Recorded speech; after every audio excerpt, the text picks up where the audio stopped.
Bismillahirrahmanirrahim. Alhamdulillahirabbil alamin. Assalatu wassalamu ala asyrafil anbiya'i wal mursalin. Sayyidina wa maulana Muhammadin wa ala alihi wa ashabihi wa man tabi'ahum bi ihsanin ila yaumiddin. Qala Allah Ta'ala fil Qur'anil Karim. Bismillahirrahmanirrahim. I'lamu annamal hayatud dunya la'ibu wa lahu wa zinat وزينة وتفاخر بينكم وتكاثر في الأموال والأولاد. Al-ayah. Sadaqallahul azim. Amma ba'du. Al-Mukarram Ustaz Dr. Andes Ki Haji Surti yang saya muliakan, Ustaz Abdullah Wahid yang saya muliakan, para Ustaz, Ustazah, para Pak Yai Punyai yang lain yang bergabung dalam kajian online Asyifa pada pagi hari yang saya muliakan. Bapak Ibu para jamaah rahimakumullah, syukur kita kepada Allah Subhanahu wa taala. Pada kesempatan pagi hari ini kita masih diberikan sehat dan sempat oleh Allah Subhanahu wa taala sehingga dapat kita manfaatkan untuk beribadah kepada Allah Subhanahu wa taala. Tentu kita berharap semoga seluruh amal ibadah kita betul-betul diterima oleh Allah Subhanahu wa taala. Allahumma amin ya rabbal alamin. Salawat salam senantiasa kita aturkan kepada junjungan kita, kepada panutan kita, seorang uswah dan qudwah kita, itulah Rasulullah Muhammad sallallahu alaihi wasallam. Para jamaah, pagi hari ini kita akan membahas tentang hakikat dunia dan zatnya pada hak seorang hamba. Bapak Ibu rahimakumullah, kita ini akan sangat sulit untuk mengetahui tercelanya tentang dunia jika memang kita belum cukup memahami bahwa memang dunia itu tercela. Ya. Dan kemudian kita juga harus memahami apakah dunia itu. Kemudian apakah yang sayup-janya dijauhkan dari dunia. Kemudian bahkan apakah yang tidak dijauhkan dari dunia. Maka para jamaah rahimakumullah, penjelasan tentang dunia yang tercela itu para jamaah memang harus betul-betul kita hindarkan dalam kehidupan kita. Artinya hal-hal yang terkait dengan dunia yang akan menyebabkan kita celaka hidup dunia sampai akhirat, itu memang para jamaah harus betul-betul kita hindarkan dalam kehidupan kita ini. Kenapa jamaah? Karena dunia yang tercela itu para jamaah, itu adalah musuh bagi kita, dan musuh itu akan memotong jalan kita menuju Allah Subhanahu wa ta'ala. Jadi dunia yang tercela itu adalah musuh bagi kita karena dia akan menjadi sebab memotong jalan kita untuk menuju kepada Allah Subhanahu wa ta'ala. Menghalangi jalan kita untuk menuju kepada Allah Subhanahu wa ta'ala. Oleh sebab itu, Bapak Ibu rahimakumullah, digambarkan dunia dan akhirat itu ibarat dua keadaan yang berada di dalam hati kita.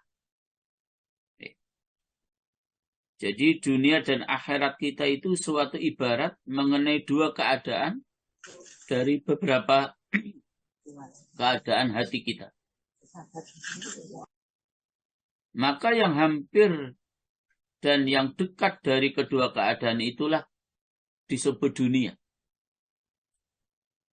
Yaitu setiap apa yang ada sebelum kita mati, dan yang terkemudian atau yang terakhir itu baru disebut akhirat, yaitu apa-apa yang ada setelah kita mati atau setelah kita meninggal dunia. Untuk itu para jamaah, apa yang ada pada diri kita dan ada keuntungan adanya atau padanya, bahkan ada bagian, ada maksud, ada nafsu syahwat dan kelezatan-kelezatan yang segera sebelum kita meninggal dunia, memang itu adalah dunia pada hak kita. Kecuali bahwa semua yang ada pada diri kita, ada kecenderungan kepadanya, lalu padanya ada bagian dari keuntungan, maka yang seperti itu memang semuanya tercela. Oleh karena itu para jemaah, dunia itu ada 3 bagian. Jadi dunia itu ada 3 bagian. Yang pertama para jemaah, apa yang menemui kita di akhirat nanti. Dan buahnya langgeng bersama kita sesudah kita meninggal.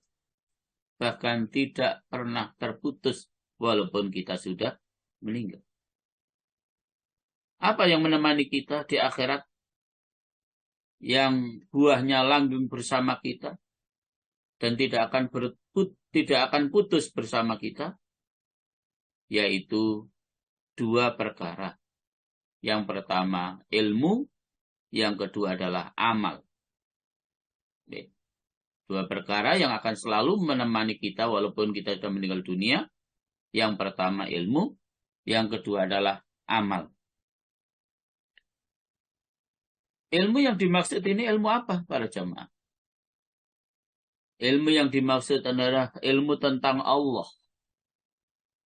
Kita dituntut untuk mengetahui tentang sifat-sifat Allah. Kita dituntut juga untuk mengetahui af'al Allah, perbuatan-perbuatan Allah. Bahkan disempurnakan kita dituntut untuk mengetahui tentang malaikat-malaikat Allah, tentang kitab-kitab Allah, tentang para utusan-utusan Allah, bahkan alam malakut bumi dan langitnya. Dan yang dimaksud dengan ilmu itu adalah juga ilmu dengan syariat yang dibawa oleh Rasulullah Muhammad Sallallahu Alaihi Wasallam. Itu yang dimaksud ilmu yang akan menemani kita walaupun kita sudah meninggal dunia. Ilmu tentang Allah. Kita harus paham sifat-sifat Allah. Kita harus paham tentang af'al Allah, perbuatan-perbuatan Allah, dan seterusnya tadi.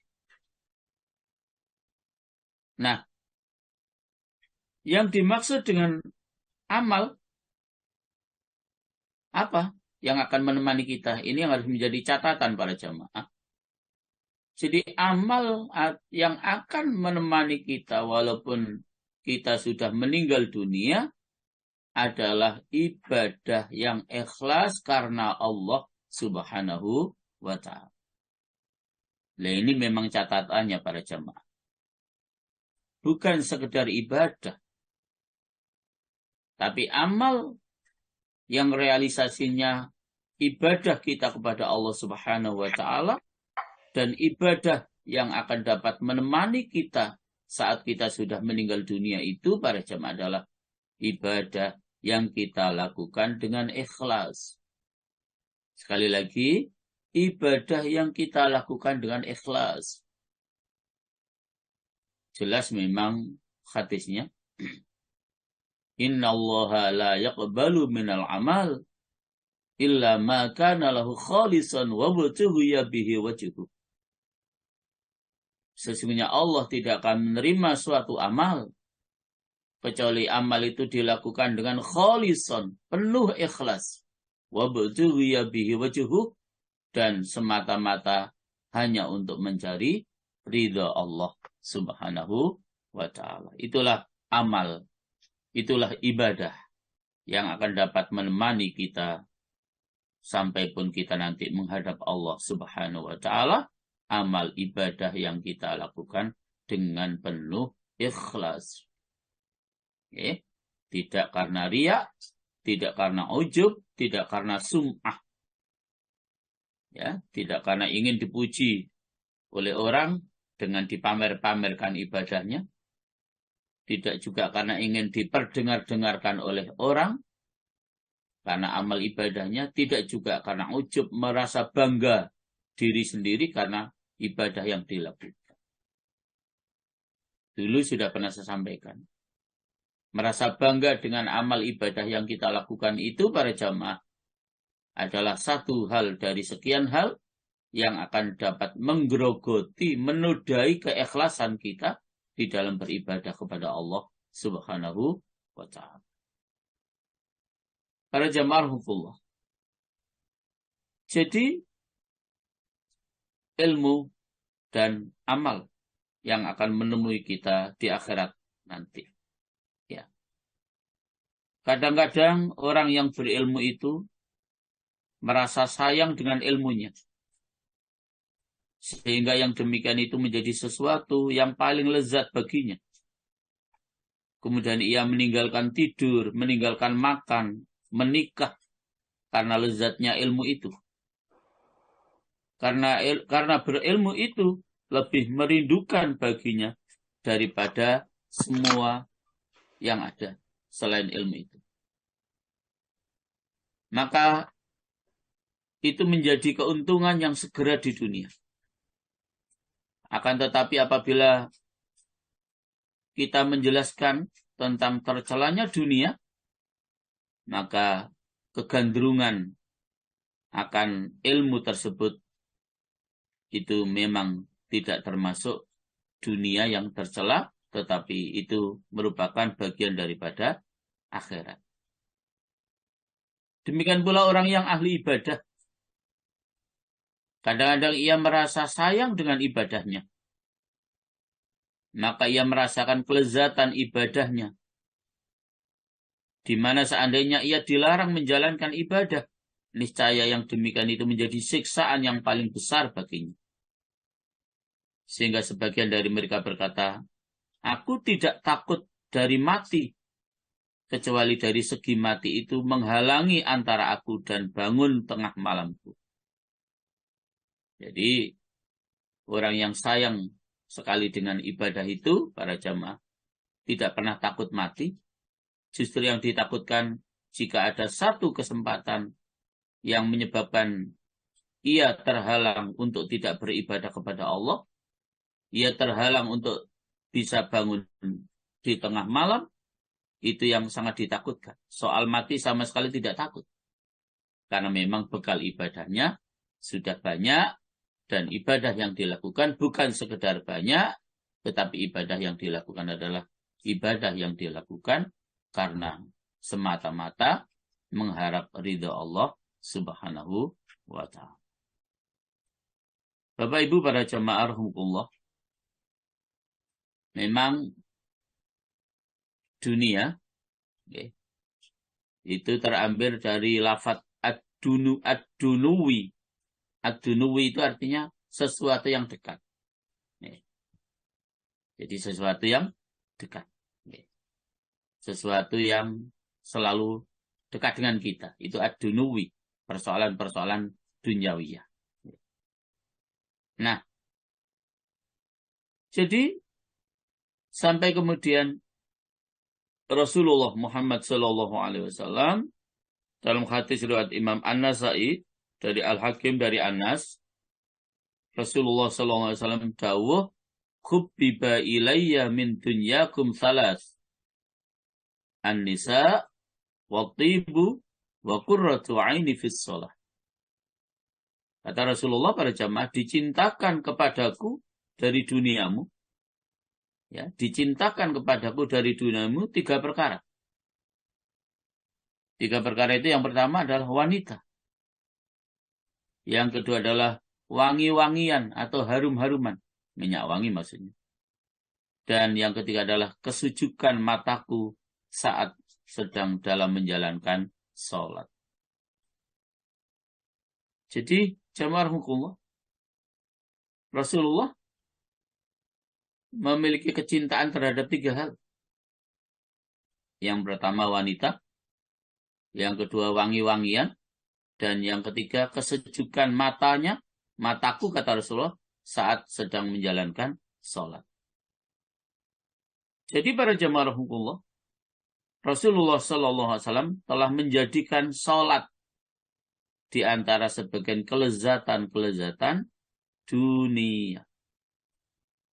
Jadi sholat yang dilakukan oleh Rasulullah SAW itu adalah dijadikan sebagai kelezatan-kelezatan dunia, dan kelezatan-kelezatan dunia yang seperti itu para jamaah tentu itu bukan hal yang tercela, tetapi itu menunjukkan bahwa ketika Rasulullah sholat itu betul-betul dilakukan dengan penuh khusyuk, penuh kesungguhan, penuh kehati-hatian, sehingga justru beliau sangat cinta ketika sedang sholat itu. Tidak sebagaimana kita ya, pada umumnya kalau kita ini sholat kan ingin cepat-cepat selesai. Ya. Sehingga kalau ada imamnya yang agak lama ketika ngimami itu secara umum, lalu kita tidak suka. Lalu kita tidak suka karena terlalu lama. Memang terlalu lama tidak boleh. Kenapa? Karena kita harus paham makmum kita itu. Ada anak muda, ada orang dewasa, bahkan ada orang yang sudah renta, tua. Itu semua harus kita pertimbangkan. Ya. Maka demikian pula, jangan terlalu cepat. Dengan pertimbangan tadi itu juga. Kalau terlalu cepat nanti orang tua bisa ya kepontal-pontal itu. Baru rukuk sudah sujud, sujud belum apa sudah duduk di antara dua sujud. Nanti bisa kepontal-pontal itu orang tua. Memang Rasulullah SAW tidak pernah menegur orang yang sholatnya cepat. Bukan karena itu tidak salah. Ya. Karena memang pada zaman Rasulullah SAW itu pada jamaah tidak ada orang sholat cepat. Makanya beliau dengan sholat yang sempurna itu dinikmati sebagai sebuah kelezatan di dunia. Karena dinikmati saat ibadah itu. Bukan seperti kita dikejar-kejar orang, gitu ya. Kalau sholatnya terlalu cepat, bagaimana kita bisa menikmatinya? Jadi beliau justru menegur orang yang sholatnya lama, karena waktu itu memang tidak ada orang yang sholatnya cepat-cepat. Ya. Jadi mayoritas memang lama, dinikmati memang sholat. Sehingga itu menjadi salah satu kelezatan-kelezatan dunia saat beliau sedang melaksanakan sholat tersebut karena dilakukan dengan sempurna oleh beliau. Bapak Ibu para jamaah. Maka itulah bagian yang pertama tentang dunia. Yang akan menemui kita sampai pun kita nanti sudah meninggal dunia dan tidak akan terputus yang namanya ilmu dan amal. Bagian kedua para jamaah, yaitu yang berlawanan dengan bagian pertama. Ya. Yaitu setiap yang padanya terdapat keuntungan segera dan tidak ada buah sama sekali baginya dalam kehidupan di akhirat.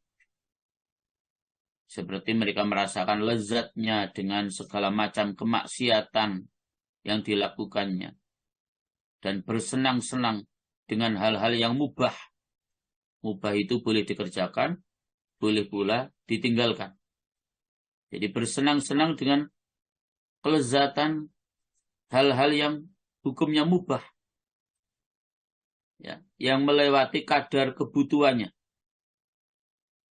Hal-hal yang darurat, yang masuk dalam jumlah kemewahan dan kehendak hawa nafsu, seperti bersenang-senang dengan harta yang melimpah ruah dari emas, perak, ya, dari kuda pilihan, binatang ternak, ladang, budak laki-laki dan budak perempuan, dari kuda biasa, binatang piaraan, istana, rumah yang mewah, pakaian yang mahal, dan makanan yang lezat-lezat, maka keuntungan hamba dari ini semua itu adalah merupakan sesuatu yang tercela, dunia yang tercela.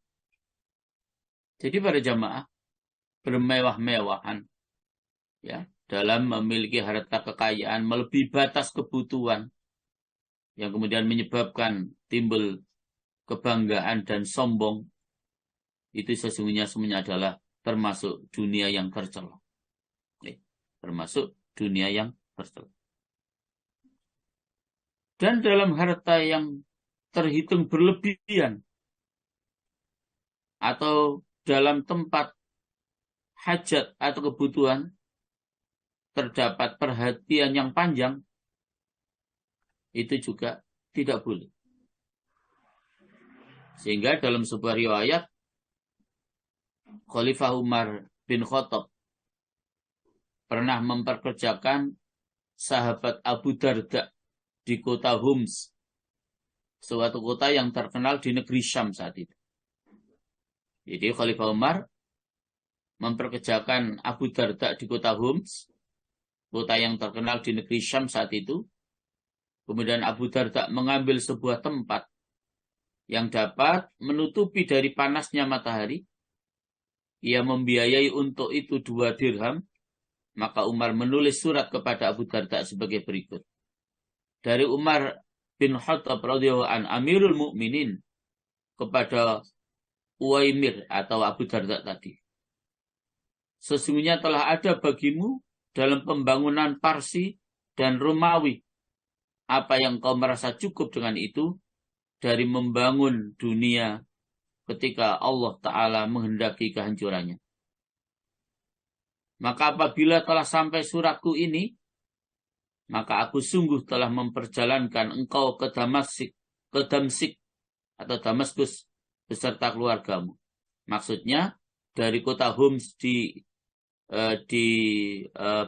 kota Homs di negara Syam itu, Abu Darda dipindah lagi ke Damsik. Ya. Jadi dipindah tugas ke Damsik.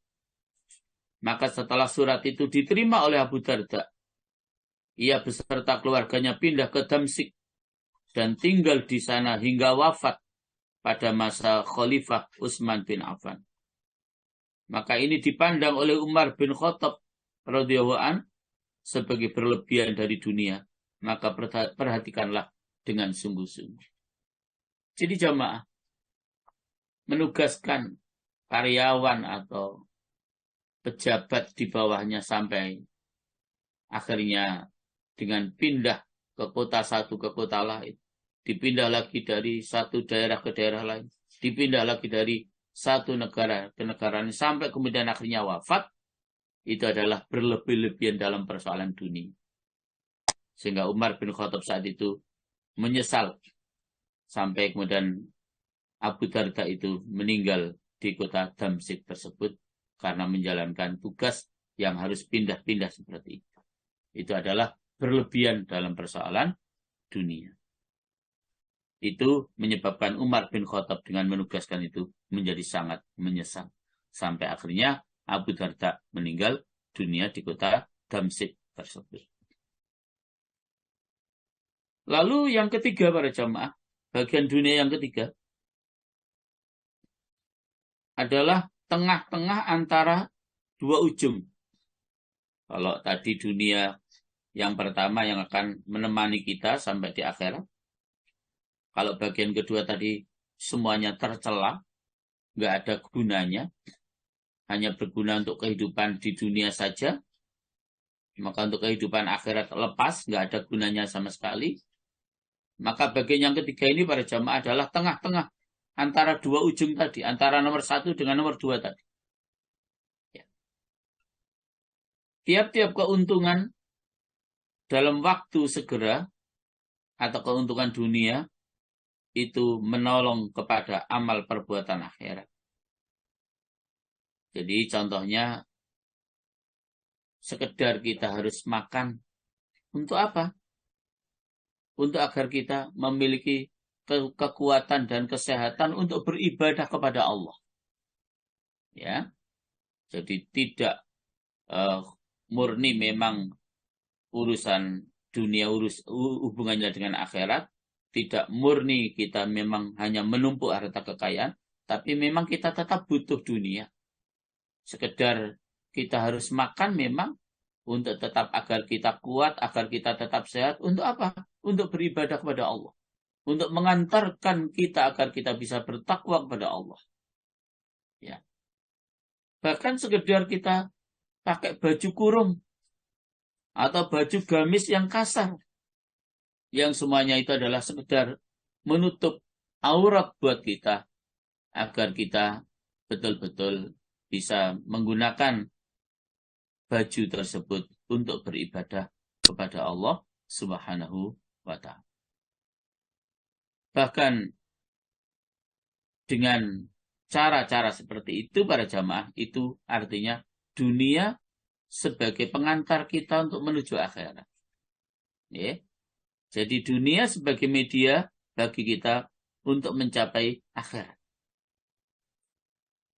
Jadi ini tidak termasuk dari dunia seperti pada bagian pertama, karena ia menolong kepada bagian pertama dan perantara kepadanya. Bila mana yang demikian itu dapat diperoleh oleh seorang hamba dengan tujuan mendapatkan pertolongan dengan itu pada ilmu dan amal, maka dengan demikian ia tidak memperoleh kepada dunia. Dan apabila pendorongnya itu keuntungannya yang segera, tidak untuk meminta pertolongan kepada takwa, maka ia bertemu dengan bagian yang kedua, di mana bagian kedua ini berlawanan dengan bagian pertama. Maka ia menjadi di antara jumlahnya dunia. Masya Allah. Jadi sedalam itu para jamaah.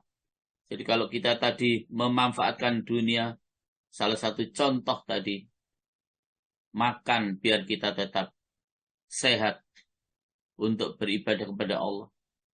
Kita pakai pakaian biar sempurna di dalam kita beribadah kepada Allah. Kalau memang itu yang menjadi tujuan, itulah sesungguhnya yang kita kehendaki. Dunia sekedar sebagai media untuk menghantarkan kita mencapai kebahagiaan akhir. Tapi kalau dengan makan tadi, dengan berpakaian tadi, adalah tujuannya tidak untuk agar kita bertakwa kepada Allah. Ya. Agar kita dengan makan bisa sehat, gagah, merasa kuat, merasa indah dipandang orang. Dengan berpakaian kita juga merasa agar kita diwahkan oleh orang. Itu namanya urusan dunia para jamaah. Dan itu tidak sama sekali tidak memberikan manfaat buat kita. Sedemikian rupa para jamaah yang harus betul-betul kita perhatikan. Dan memang endingnya nanti para jamaah kembali semuanya ke sini. Ke dalam hati kita. Masya Allah. Makanya sudah sangat tepat apa yang didawuhkan oleh Rasulullah SAW. Bahwa banyak yang dapat kita lihat seseorang itu melakukan pekerjaan yang sepertinya pekerjaan itu untuk kebahagiaan hidup kita di akhirat, tetapi ternyata nilainya adalah dunia. Sebaliknya banyak pekerjaan yang kita lakukan sepertinya nilainya dunia, tetapi ternyata itu adalah bernilai untuk akhirat. Kenapa itu terjadi? Semuanya adalah karena kembali pada hati kita. Niat kita. Ya, niat kita. Maka di awal tadi walaupun kita beribadah, tetapi jika tidak ikhlas, itu bernilai dunia jamaah. Ya. Jadi, nampaknya sholat, nampaknya zakat, nampaknya ngaji, nampaknya ibadah yang lain. Tapi kalau itu tidak kita niatkan untuk mencari ridha Allah, nilainya dunia jemaah. Tidak ada bagian akhirat untuk kita. Tapi walaupun nampaknya kita hanya sekedar bersih-bersih selokan got ketika kita harus kerja bakti di hari Ahad menjelang misalnya peringatan 17 Agustus yang akan datang. Lalu itu kita niati an-nadhafatu minal iman, bahwa kebersihan itu merupakan bagian dari iman, dan ketika kita melakukan itu dengan penuh ikhlas, semata-mata hanya untuk mencari ridha Allah, itu ada bagian kita untuk kehidupan akhirat jemaah. Para jemaah rahmatullah. Oleh sebab itu, tidak tinggal bersama seorang hamba ketika hamba itu meninggal dunia kecuali 3 sifat. Jadi tidak bersama seorang hamba ketika ia meninggal dunia itu kecuali 3 sifat. 3 sifat itu yang pertama jemaah, jernihnya hati kita. Ya. Jadi jernihnya hati kita. Qalbun salim. Illa man atallah biqalbin salim. Bersihnya hati kita. Dan yang dimaksud dengan bersihnya hati kita itu adalah kesucian hati kita dari kotoran-kotoran apapun. Sucinya hati kita dari kotoran-kotoran apapun. Jadi itu yang pertama yang akan menemani kita juga. Walaupun kita nanti sudah meninggal dunia. Hati yang bersih.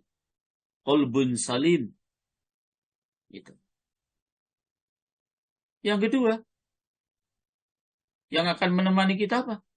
Kesayangan kita, kesayangan hati kita dengan selalu berzikir kepada Allah Subhanahu wa ta'ala.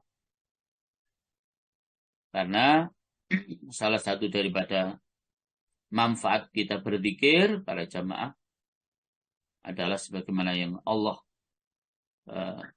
dawuhkan di dalam surat Ar-Ra'd 2 ayat 28. Alladzina amanu wa tatma'innu qulubuhum bi dzikrillah.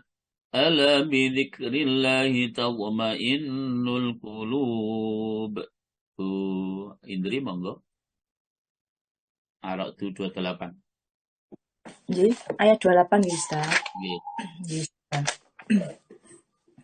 A'udzubillahi minasyaitonirrajim. Yaitu orang-orang yang beriman dan hati mereka menjadi tentram dengan mengingat Allah. Ingatlah, hanya dengan mengingat Allah hati menjadi tentram. Subhanallah.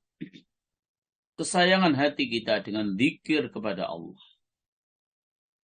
Dan dengan zikir kepada Allah itu menyebabkan hati kita menjadi tentram. Okay? Hati kita menjadi tentram. Hati kita menjadi tenang. Oleh karena itu para jemaah rahmatullah, keutamaan zikir yang lain sebagaimana Rasulullah sallallahu alaihi wasallam dawuh, ala unabbiukum bi khairi a'malikum wa azkaha inda malikikum wa arfa'iha fi darajatikum wa khairul lakum min infaqid dhahabi wal warqi wa khairul lakum min an talqaw aduwakum fatadribu a'naqahum wa yadribu a'naqakum.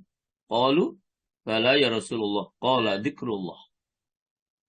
Kata Rasulullah para jamaah, maukah kalian kuberitahu tentang sebaik-baiknya amalan, semulia-mulianya di hadapan rajamu, setinggi-tingginya derajatmu, dan justru dia itu lebih baik bagimu daripada menginfakkan emas dan perak, serta lebih baik bagimu daripada kamu bertemu musuhmu, lalu kamu pukul leher mereka, dan mereka pun memukul leher-lehermu.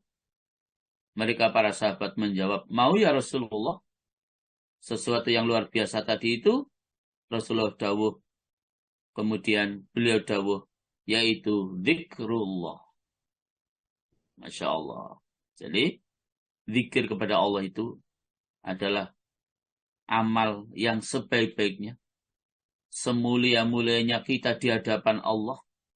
Setinggi-tingginya derajat kita. Ya. Bahkan lebih baik kita, lebih baik daripada kita menginfakkan emas dan perak. Itu adalah zikrullah. Perbanyak zikir kepada Allah Subhanahu wa ta'ala. Hadis yang lain yang diriwayatkan oleh Imam At-Tirmidzi, wa dzakara Abdullah bin Busrin anna rajulan qala, ya Rasulullah, inna syara'al iman qad kathurat alayya, fa akhbirni bi syai'in atasabbathu bih. Qala, la yazalu lisanaka rutaban min dzikrillah ta'ala. Abdullah bin Busrin menuturkan bahwa seorang laki-laki yang berkata, ya Rasulullah, sesungguhnya syariat iman sudah banyak yang menjadi bebanku. Oleh karena itu beritahukanlah aku sesuatu yang akan kupegang terus. Maka jawab Rasulullah Sallallahu Alaihi Wasallam, lidahmu akan selalu basah karena zikrullah. Jadi jangan pernah lidah kita kering, ya. Tetapi lidah kita harus selalu basah dengan zikrullah, zikir kepada Allah Subhanahu wa ta'ala. Jadi para jamaah, demikian hadis riwayat Imam Bukhari, ani Nabi sallallahu alaihi wasallam qol, mathalul ladzi yadhkuru rabbahu wal ladzi la yadhkuru rabbahu mathalul hayy wal mayyit. Akhrajahul Bukhari. Dari Nabi sallallahu alaihi wasallam, beliau bersabda, perumpamaan orang yang ingat kepada Tuhannya, yang zikir kepada Tuhannya, dan orang yang tidak ingat atau yang tidak zikir kepada Tuhannya adalah bagaikan orang yang hidup dan orang yang mati. Kalau kita selalu berzikir kepada Allah itu, maka kata Rasulullah kita seperti orang yang selalu hidup. Tapi walaupun kita hidup tapi tidak pernah berzikir kepada Allah SWT, Rasulullah mengatakan dan mengibaratkan kita seperti orang yang sudah mati. Tidak bisa berzikir lagi. Perbanyak zikir. Itulah yang akan menemani kita walaupun kita sudah meninggal dunia. Itulah yang akan bersama kita walaupun kita sudah meninggal dunia. Yang ketiga jamaah, 3 sifat yang akan bersama kita walaupun kita sudah meninggal dunia. Cintanya hati kita kepada Allah Azza wa Jalla. Masya Allah. Okay. Jadi cintanya hati kita kepada Allah Azza wa Jalla. Itulah 3 hal yang akan bersama kita saat kita sudah menghadap Allah Subhanahu wa ta'ala. Para jamaah umum, jernihnya hati dan kesuciannya itu tidak berhasil kecuali dengan mencegah diri dari nafsu syahwat dunia dan keuntungan-keuntungan. Jadi jemaah petunjuknya, jernihnya hati dan kesuciannya itu tidak akan dapat kita peroleh kecuali dengan kita mampu mencegah diri kita dari nafsu syahwat dunia dan keuntungan-keuntungan dunia ini. Selama kita masih berputar-putar tentang dunia, maka hati kita akan sulit untuk bisa jernih dan hati kita akan sulit untuk bisa suci. Kenapa? Karena kalau sudah masih urusan dunia urdu, itu mesti masih terjadi ya persimpangan jalan, saling kejar, saling membenci. Kalau itu kok dagangannya laris, kenapa saya tidak laris? Akhirnya berbuat sesuatu yang tidak diridhoi oleh Allah. Dan seterusnya, dan seterusnya. Ya, dan seterusnya, dan seterusnya. Jadi, kejernihan dan kesucian hati kita sekali lagi tidak akan kita peroleh. Jika kita masih selalu mengikuti hawa nafsu kita, mengikuti nafsu syahwat kita tentang dunia, bahkan kita masih selalu mencari keuntungan-keuntungan dunia itu. Kesayangan hati kita dengan berzikir kepada Allah Subhanahu wa ta'ala itu juga tidak akan berhasil kecuali dengan kita banyak berzikir kepada Allah Subhanahu wa ta'ala dan bahkan membiasakan zikir kepada Allah Subhanahu wa ta'ala. Itu yang akan menjadi sebabnya kesayangan hati kita untuk berzikir kepada Allah. Kalau tidak pernah berzikir, ya akan sulit kesayangan hati kita dengan berzikir kepada Allah itu. Ya. Jadi kesayangan hati kita dengan zikir kepada Allah SWT tidak akan pernah berhasil kecuali dengan kita banyak berzikir kepada Allah Subhanahu wa taala, bahkan membiasakan berzikir kepada Allah Subhanahu wa taala. Kemudian mencintai Allah Subhanahu wa taala tidak akan berhasil para jamaah mencintai Allah Subhanahu wa taala itu kecuali dengan makrifat kepada Allah Subhanahu wa taala. Kecuali dengan kita makrifat kepada Allah Subhanahu wa taala. Dekat dengan Allah Subhanahu wa taala. Faham dan kenal, tahu betul Allah Subhanahu wa taala. Ya. Dan makrifat kepada Allah Subhanahu wa taala itu tidak akan pernah berhasil kecuali dengan melanggengkan berpikir tentang keagungan dan kebesaran Allah Subhanahu wa taala. Ya Allah, kalau kita melihat apapun yang diciptakan oleh Allah di dunia ini, sesungguhnya tidak ada alasan bagi kita para jamaah kemudian tidak dekat dengan Allah. Kemudian tidak mengenal Allah. Kita bisa bayangkan bagaimana penciptaan langit dan bumi. Langit yang setinggi itu berlapis 7.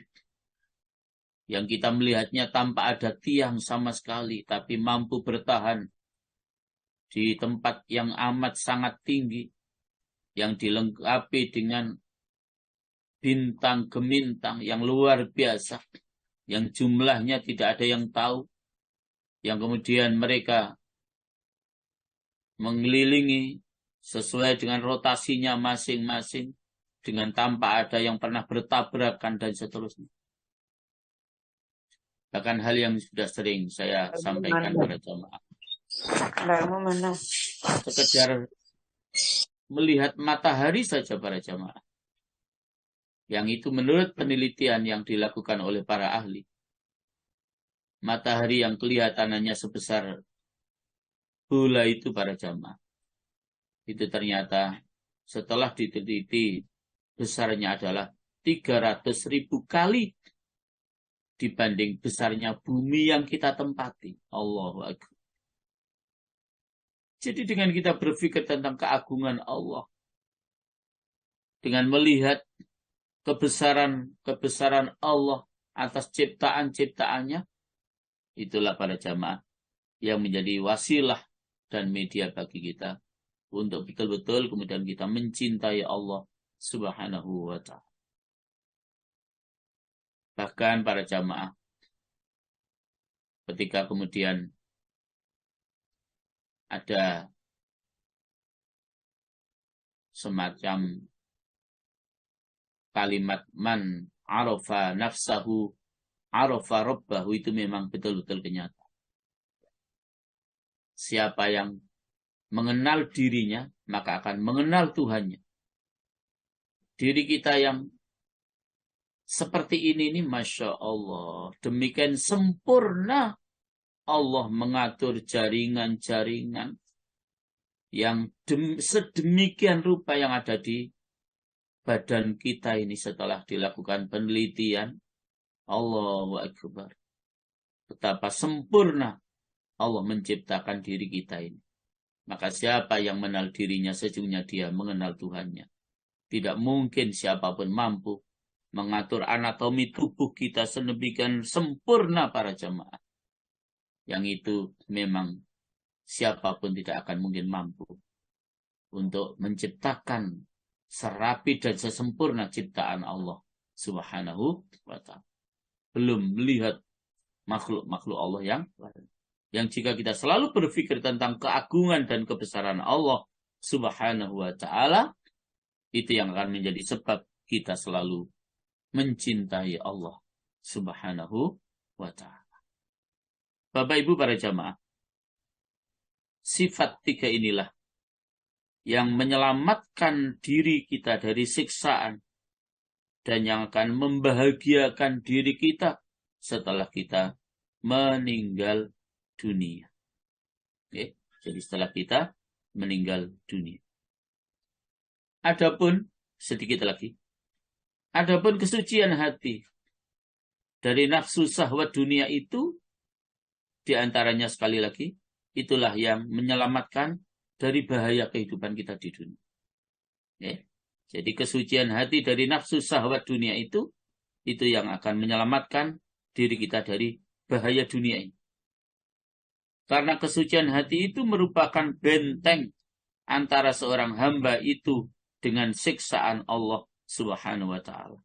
Sebagaimana diterangkan dalam hadis yang diriwayatkan oleh Imam Ahmad Tabrani,